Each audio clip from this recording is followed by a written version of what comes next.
Hey guys, and welcome to another edition of the Reiding Between the Lines series, where I go through some of the things that stood out to me in the college football weekend. And we had a ton of games from this weekend to talk about, but I'm going to go a little bit of prospect oriented here early on. And there's one that has just been absolutely terrific this year, and it's Matt Corral at Ole Miss. A lot of the talk coming into the year was Spencer Rattler, Sam Howell, Carson Strong, Malik Willis, but the one player that has really stood out, and he's quickly marching his way up to possibly the QB1 spot, is Matt Corral. And the Heisman favorite, he wasn't really in the mix a whole bunch, but there was plenty of players that were included in that bunch. But Matt Corral has really stood out the most. A big game against Tulane last weekend, over 300 passing yards. He had 4 rushing touchdowns to go along with 3 passing touchdowns as well. So now with Matt Corral, the thing that he needs to prove, he has a bye week this week, but there's a showdown in the SEC West, October 2nd against Alabama. That is the one that scouts are going to be circled.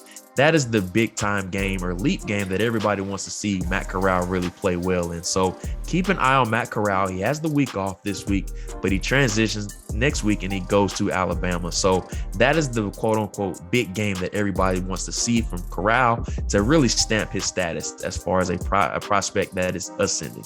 Now, I want to stay in the SEC, but I want to transition to the SEC East. And a player that I thought really stood out this week is Kaiir Elam, the very talented cornerback from Florida. And whenever you play Alabama, that is the game that everybody is going to have circled on their calendar, just because that is a big time opponent. Obviously, the highest quality of opponent that you're going to play in the SEC. And these games just seem to always be close. Florida has gotten closer and closer and closer every year. But the one player that I wanted to focus on in this game was Kaiir Elam. He ended the game with 3 pass breakups, and I thought he competed really well. There was some ticky-tacky negative things in the game. There was a pass interference call early on, and then he had a missed tackle leading to a Brian Robinson touchdown. But outside of that, I thought his resume was really clean in this game. He competed. You saw his ball skills. He had some pass deflections. He played really well against John Mechie III as well. So those are some of the type things that I look for in a game like this. But the comparison that I made through summer scouting for Kaiir Elam was Xavier Rhodes,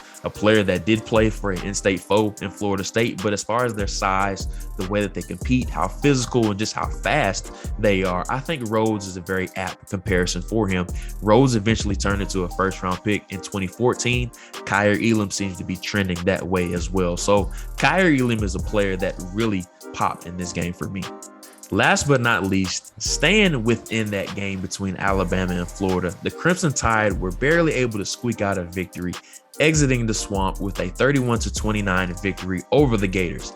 And Alabama showed some chinks in their armor in this game, surrendering over 200 rushing yards. And that is not like a Nick Saban defense, just because we know the strength is always up the middle. They're able to eliminate the running game, but Emory Jones and Dameon Pierce and some of these other players on Florida were able to have a lot of success running the ball right down the middle and then attacking the edges as well. But the thing that I want to talk about is just the parity in college football. It's not only the Crimson Tide that showed some chinks in their armor, but also some of the other teams that we have seen previously in the college football playoff, like Clemson, who's had some struggles on offense this year with only 2 touchdowns through 8 quarters of football. Ohio State, that has showed some deficiencies on defense, which led to their defeat against Oregon. And then also Oklahoma getting a scare against Nebraska, which absolutely nobody seen coming. So there is a lot of parity throughout the country, specifically with the teams that we have seen previously throughout college football.